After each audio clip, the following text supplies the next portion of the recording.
Olá, Demari para Mares! Começando mais uma semana de muita troca, muito conhecimento e muita história para contar, porque essa é a Mari, né? Gente, essa semana eu quero dividir com vocês nesse processo de busca de autoestima, de desenvolvimento do ser humano dentro da gente mesmo, que isso é uma coisa extremamente complicada. Eu fiz uma grande descoberta. E sabe aqueles clichês que falam assim: ai, se eu soubesse disso, eu não teria feito. Se eu soubesse disso, eu teria tomado outra postura. Se eu tivesse descoberto isso desde o início, o meu caminho teria sido muito mais fácil. Porque, gente, de verdade, eu descobri que eu estava me utilizando dos meus 85%, não dos meus 15%. Mário, o que quer dizer isso? Eu venho trazendo para vocês alguns conceitos, alguns autores, e eu trouxe algumas semanas atrás um conteúdo meu explicando o que a inconsciência e a consciência elas fazem com as nossas ações. Que nós utilizamos basicamente 15% apenas da nossa capacidade de consciência para desenvolver as nossas ações. O restante de todas as nossas reações, ações, pensamentos, elas estão inclusas dentro dos 85% da inconsciência. Tá, Mari, agora tira tudo isso dessa panela e explica para nós. Para quem me conhecia antigamente, sabe que eu sempre fui uma gordinha de autoestima alta, tentando provar para todo mundo e inclusive para mim que eu era bonita, que eu era linda, que tava tudo certo e que eu me aceitava. Como eu já falei, tem várias histórias aí para contar para vocês. Mas eu sempre que as pessoas me questionavam, Mari, por que tu tá fazendo o processo cirúrgico? Por que tu tá te abrindo a essa possibilidade? E eu sempre trazia muito forte a questão da saúde. Não, é pela saúde. Mas, gente, posso abrir meu coração? Posso ser muito sincera? Eu nunca tive problemas de saúde com relação ao meu peso. Inclusive, os meus exames pré-operatórios e todos os meus acompanhamentos com os cirurgiões, com os clínicos, todos eram unânimes em me falar que se eles analisassem os meus exames sem me conhecer, eles jamais diriam que eu era uma pessoa obesa. Eu tinha atividade física, eu era ágil, eu tinha um monte de fatores que não eram empecilhos para mim usar aquilo como argumento. Porém, gente, por muitos e muitos e muitos e muitos e muitos anos, eu fiquei me boicotando. Hoje, para mim, com o desenvolvimento do processo de coach e todo esse aprendizado que veio na minha vida, eu consigo traduzir em palavras o que muito tempo da minha vida eu senti e não sabia como explicar. E esse que é a grande virada de chave da minha vida. Porque eu posso contar aqui para vocês N histórias, eu posso relatar para vocês N acontecimentos que vão comprovar tudo isso que eu venho vivendo e tudo isso que eu vivi, tudo isso que eu venho falando para vocês. Mas quando a gente para analisar literalmente com muita verdade o interior, a gente acaba fazendo essas descobertas como eu fiz a minha. Que aquela historinha de que era para saúde, eu não sei para quem eu estava querendo convencer isso. E você quer saber exatamente aonde eu descobri isso? Graças a Deus, eu tive a felicidade de me encaixar numa equipe dentro do hospital, ao qual eu fiz todo o meu procedimento, que eles definitivamente viram o meu empenho e a minha dedicação com relação a todo o processo. Eu era daquelas pacientes que se eles pedissem para mim fazer tantas drenagens linfáticas, eu fazia as tantas drenagens linfáticas. Se eles me pedissem para mim fazer, comprar uma malha tal, eu comprava a malha tal. Aquela malha lá, gente, vocês me desculpem, mas eu não sou boa de memória, tá? Mas tem as marcas, né, boas lá, que a malha, que o tecido é mais firme, ele é mais denso, tu consegue ter um resultado melhor. O que eu fazia? Qual era o meu primeiro passo, gente? O primeiro passo era entender o porquê que eu estava sendo submetida àquele procedimento. Eu fui buscar conhecimento, isso é a coisa mais importante que a gente pode fazer em qualquer momento da nossa vida, inclusive quando a gente vai tomar uma grande decisão dessas. de mudança de corpo, de visual, até mesmo de identidade, gente. Então eu fui entender o porquê do processo das drenagens linfáticas, o porquê que aquela malha era melhor. Por quê? Porque em todo o processo de cirurgia eles fazem um descolamento, né, da pele e do tecido. E aí o que acontece? Dentro, né, nesse espaço começa a criar um líquido que eles chamam de cerume. E essa malha, ela comprime essa diferença e evita com que esse líquido se forme, vindo a drenagem e tirando todo esse líquido. Mas, gente, se eu for falar sobre isso, eu vou ficar aqui um tempão contando pra vocês, porque eu aprendi muito, quero dividir tudo isso com vocês, prometo gravar um outro vídeo num outro momento, mas hoje eu quero me ater à história que eu quero contar. Então, como eu fui uma paciente que eles tinham o respaldo que eles precisavam, eu tive a felicidade de poder escolher as cirurgias que eu queria fazer. E na minha cabeça, eu sempre pensava, o silicone vai ser por último. Ah, também, se não der o silicone, tá tudo certo. Porque vocês imaginem, gente, eu vivi uma adolescência onde eu não tinha um corpo lindo, onde eu não tinha o que todas as minhas amigas e as minhas colegas tinham. Eu não tinha aquilo que eu podia exibir, e não é exibir, gente, de expor. É poder colocar uma roupa e poder me apreciar, poder ser apreciada por aquilo que eu tinha. Eu nunca vivi isso. Vocês imaginem, eu sempre tive. O peito da gente é basicamente glândula mamária e gordura.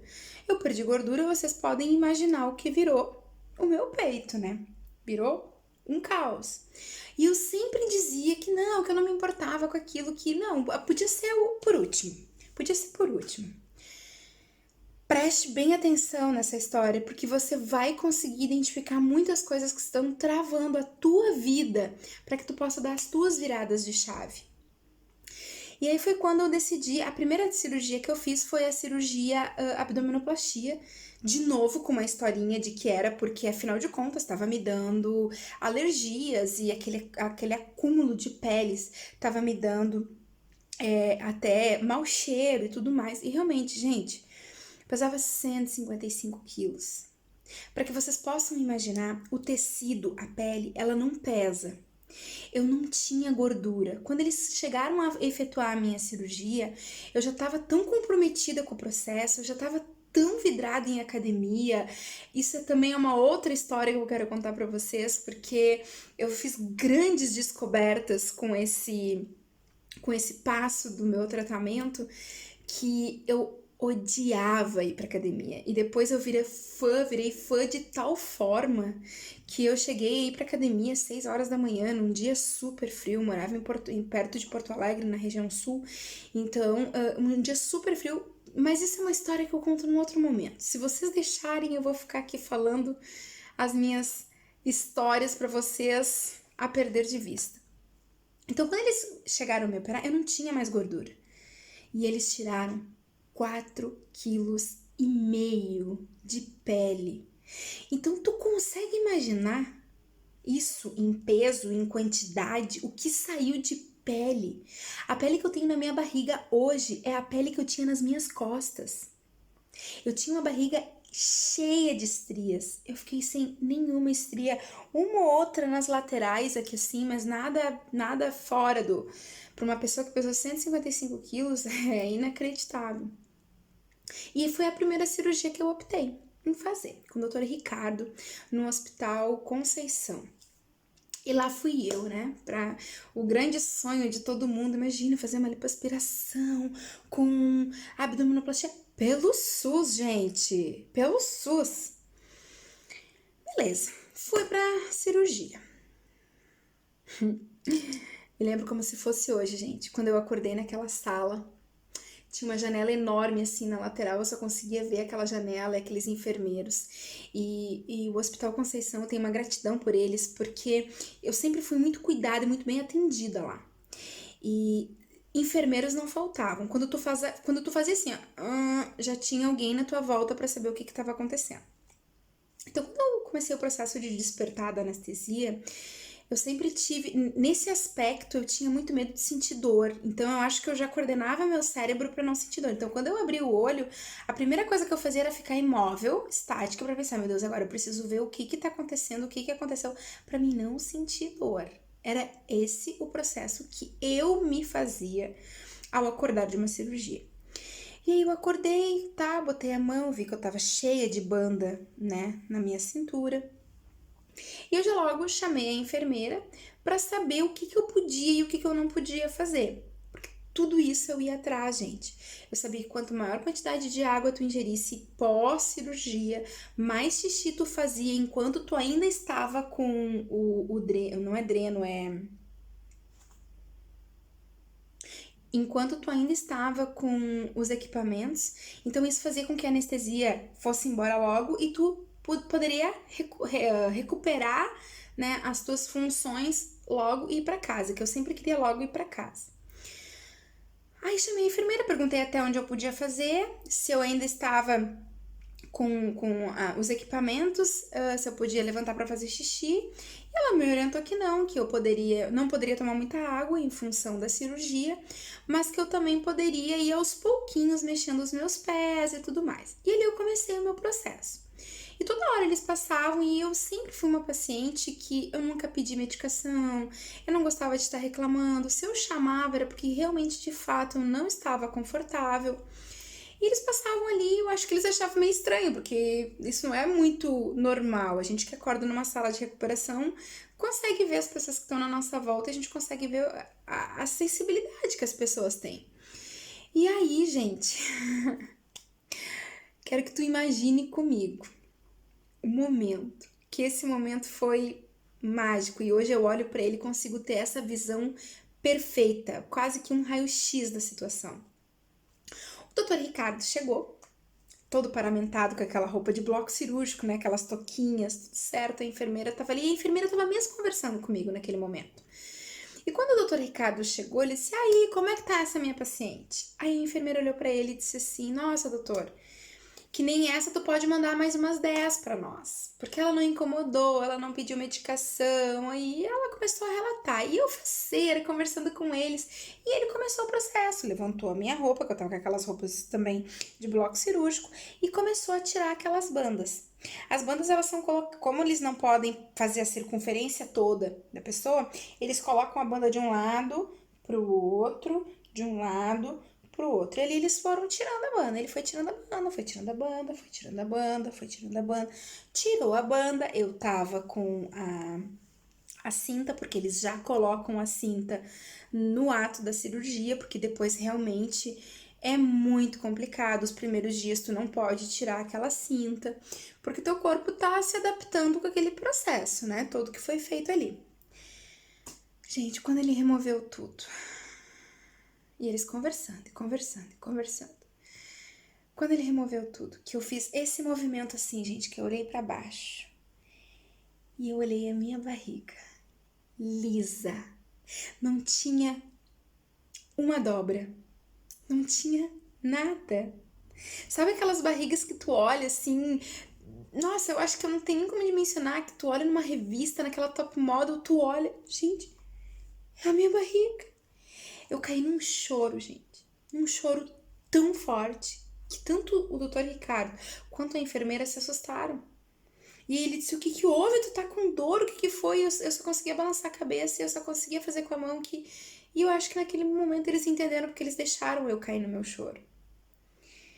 Hoje, olhando para essa situação, eu vejo o quanto era importante o lado estético para mim. O quanto por anos e anos e anos e anos eu botei em cima de mim a responsabilidade de um dever saudável, sendo que tudo que eu também queria e eu negava era que eu queria me olhar no espelho bem, linda e feliz. E qual é o mal que tem nisso? O porquê que a gente fica se boicotando e buscando mil historinhas para encarar de fato a verdade? Eu queria ser linda. E o meu linda era o meu linda. Eu não precisava ser linda para os outros. Eu naquele momento, porque querendo ou não, isso é um alerta que eles fazem desde a primeira cirurgia, a gente fica com cicatrizes. Então não era a perfeição que eu estava buscando. Eu só queria aquilo que eu tinha na minha cabeça. E aí eu pergunto para você: quantas coisas você tem deixado de lado na sua vida usando pretextos? usando historinhas, buscando elementos, ações e situações que elas não conferem com aquilo que você de fato deseja na sua vida. Você consegue responder isso? E não é para mim, é para você mesmo. Porque eu tenho certeza que quando tu conseguir responder isso para ti mesma, muitas fichas vão cair dentro de você. Muitas portas vão se abrir. A libertação se dá a partir do momento que a gente começa a olhar para gente dentro da gente. Eu falo muito isso nos meus atendimentos e quando eu converso com uma pessoa. Conhecereis a verdade e a verdade vos libertará. Conhecereis a verdade e a verdade vos libertará. Qual é a tua verdade? Qual é o teu objetivo daquela dieta que não dá certo? O que tem te levado a não cumprir as tuas metas? Qual é a desculpa? Tu tá entre os 15% ou os 85%? Porque eu dizia que eu estava nos 15%, mas na realidade eu sempre estive dentro dos 85%. A minha consciência dizia que era pela saúde, mas o meu inconsciente gritava que era por estética. Procure esse segredo dentro de você.